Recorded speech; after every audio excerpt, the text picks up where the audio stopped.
Hello, my name is GavinFollenweider, and this is my project portfolio option 1 for MIS 581. Yesterday, Mood Media reached over 150 million consumers in over 100 countries through 400,000 subscriber locations. Mood Media has grown to 1,700 employees from a small company founded in Austin, Texas in 2004. It is best known for buying the background music company Muzak, whose atmospheric music is used across the globe, including Target and Whole Foods. Today, the coronavirus has caused Mood Media's competitive advantage to falter. It is estimated that the global retail industry will lose $2.1 trillion in revenue and will take 4 years to recover to pre-pandemic levels. To top this all off, all non-grocery retail is expected to contract 20%. These reductions have caused almost 70% of Mood Media's customers to stop paying Mood Media. This has forced our company into bankruptcy with over $600 million in debt. How can Mood Media ever recover? It can recover by rethinking and reevaluating outdated practices. These outdated practices suggest that easy listening could maximize brand image and consumer spending. These practices may have been successful from when Muzak was in its heyday, but the world has moved on, and contemporary research has proven that popular music and music preferences drive positive consumer experiences. Popular music, however, is not cheap, and Mood Media will have to have a sound strategy as it shifts its practices. The strategy is to turn entertainment into information and save money by predicting popular hits and moods based solely on audio qualities of the data of the song with data analytics. Data analytics products can be tricky though, but successful projects connect these data analytics algorithms to strategic goals and well understood business needs. Mood Media's goals and business needs are to regain confidence in its customers and reduce its costs. Based on this, a study was performed with the following alternative hypothesis. Attributes of a song can predict its popularity and its mood more than 60% of the time. Before big data, there was Muzak. Muzak was before its time. It proved that in-store music makes movies come alive, people feel more secure in elevators, and even submarine personnel feel less stressed, even though they are carrying thermonuclear missiles. Since then, other studies have connected in-store background music to additional benefits. In-store music increases positive opinions of a business. A study conducted that when music was played at a bar, consumers' evaluations of that bar ranked it as more sophisticated and more inspirational. In-store music increases sales. Another study concluded that music significantly increased the time people spent at a restaurant and increased the amount of money that they spent as well. However, Mood Media has to be wary. Background music can be detrimental. A study of in-store music in supermarkets reported that customers cut their time short by 3 minutes and reduced their overall spend per customer by $5 when in-store music was played. Popular songs drive a majority of the billions of dollars in the music industry. And having a crystal ball that predicts this popularity would be worth a lot of money. Because of this, music popularity prediction has been studied by many within the industry, including radio stations, artists, and music stores. Within the last 10 years, many of these players have turned to a new form of prediction called hit song science, or just HSS.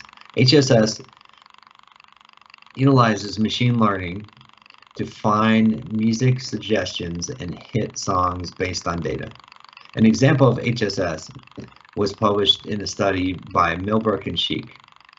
In the study, they used different analytical models, including logistical regression and random forest, to create predictions that a song would be on the Billboard Hot 100.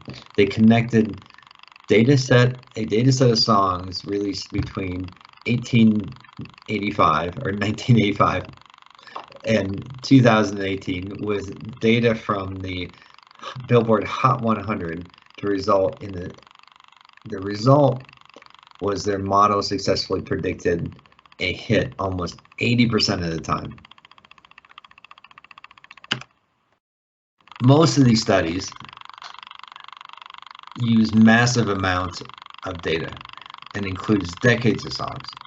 The study for Mood Media will focus on current data within the last 5 years and limits the data to what only can be gleaned from the Spotify data API. In support of the study, a dataset was obtained from Kaggle.com called The Longest Mixtape Ever. Although this dataset contained lots of data, only tracks released between 2015 and 2020 were included. Each of these tracks were detailed by 17 different variables. The variables included standard track information like title, artist, and release year, as well as extended variables that detailed the track's audio features. Out of these extended variables, 2 will become the basis for the study. Those variables were valence and popularity. Valence measures the amount of positivity in a track. Valence numbers closer to 0 indicate a negative or depressing song. Valence numbers closer to 1 indicate a cheerful or happy song. Popularity is the other variable is popularity. Popularity is based on the total number of plays and adjusted by how recent those plays are. Continuing with data, the analysts will measure how changes in independent variables affect the dependent variables. In this data set, there were many independent variables. Some of the major ones included danceability, energy, and speechiness, which is my favorite. Danceability measures how danceable a track is based on the musical elements such as rhythm stability, tempo, beat strength, and overall regularity. Energy measures the amount of high intensity or high activity a track is perceived. Finally, speechiness, still my fave, ranks the amount of spoken words in a track. The higher the value, the more talking there is in a track. For example, features above 0.66 are more likely to be a talk show, spoken poem, or an audiobook. To focus the study, 2 fields were created that define binary outputs for the dependent variable. A binary calculated field called popular track was created to indicate any song above the mean popularity. The reason mean was utilized is due to the left skewed data that would classify most songs as being popular. The second calculated field was called positive track based on valence. Positive track is also a binary variable categorizing tracks with above 50% valence as positive feeling songs. These variables in this data was fed into SAS Enterprise Miner, which was utilized to perform the predictive analytics on this data set. SAS Enterprise Miner is a versatile tool that allows analysts to quickly create data analytical diagrams, allowing researchers to prepare and model data. Preparing the data includes cleaning, importing, and partitioning. This data set was really clean. It was not missing any data, and the relevant fields were standardized, so little cleaning had to be done. Next, the data was imported, and during this import, many of the variables were dropped. For instance, track name, artist name, duration, and release year were all removed. Even though they may have been important to define the track, they were not important for this analysis. Finally, the data was partitioned into two sets of data, validation and training, and ready for modeling. Oh, we're still going. Models are, there are three models used in this analysis: logistical regression, random forest, and support vector machines. Logistical regression is a general purpose classifier that can balance accuracy while dealing with a lot of noise. The logistical regression actually used a backward stepwise feature, which sounds really fancy, but basically it means that it has all the variables at the beginning, but as it realizes the variables are no use to predict the dependent variable, it removes each one of them in a stepwise fashion. The SVM model are a intuitive and easy to use model that can be really powerful. SVM view data into multiple dimensions and determine a hyperplane that separates different classifications of data. Finally, random forest is a model that can handle features that handle many features because it creates a collection of decision trees that focus on random subsets of data.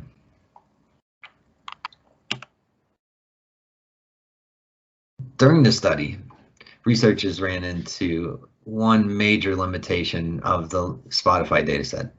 The limitation was it tied genre to the artist instead of the song. This essentially eliminated the ability completely for the predictive models to use genre as an independent variable. During the study, there were some attempts to overcome this, but nearly 4,000 songs had more than one artist, and each one of those artists had multiple genres. These attempts were totally discarded because the resulting data would have given tracks with multiple artists and an artist that crossed multiple genres undue influence under the results.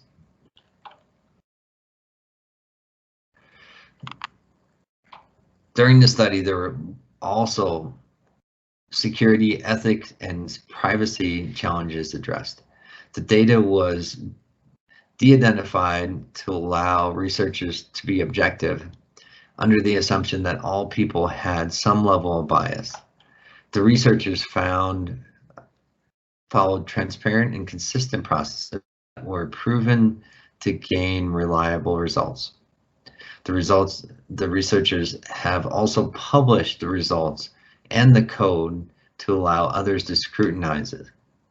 This allows an increase in credibility for this study. Data handling for the Spotify dataset was defined by a Community Data License Agreement, CDLA. The CDLA framework provides data producers greater clarity about what someone might do with their data. and standardizes data sharing, ensuring the removal of personal identifiable information and provides consistent use of the data.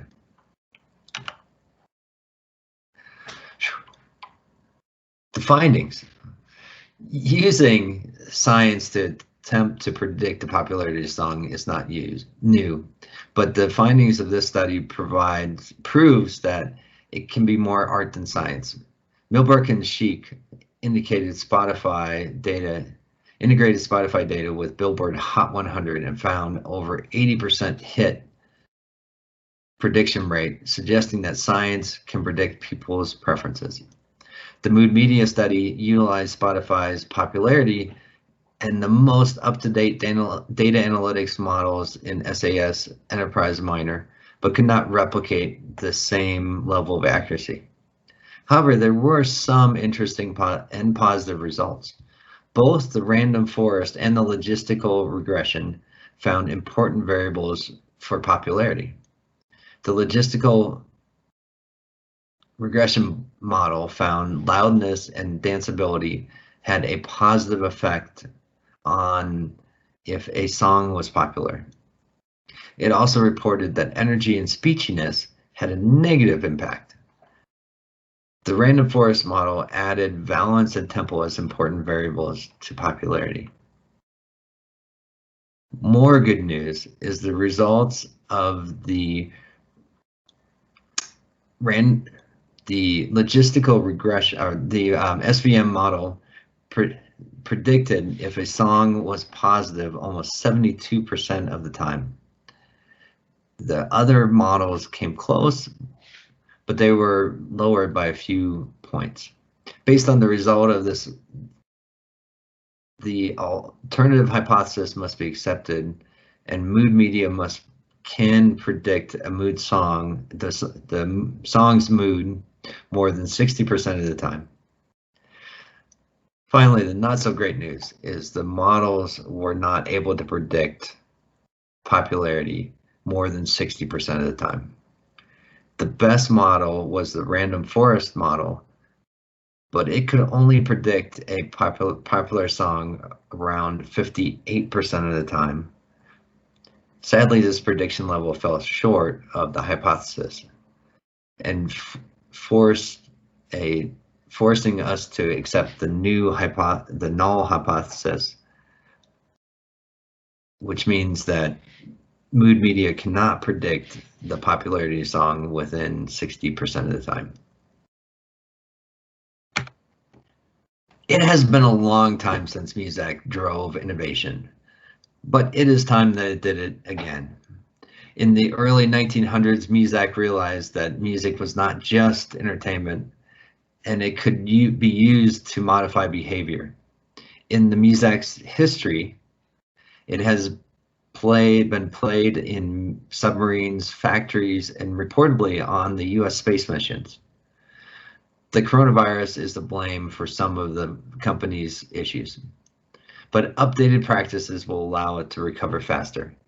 Using data has proven that a song's mood can be predicted, and even though it could not predict popularity, the study did result in some interesting findings. These findings will allow Mood Media to adjust its outdated practice and recover from the pandemic faster. In the future, the research team recommends that further study is performed on the Spotify dataset. It recommends that external data, much like the Billboard Hot 100, be integrated with the dataset to increase the predictability of hits. Thank you for your time.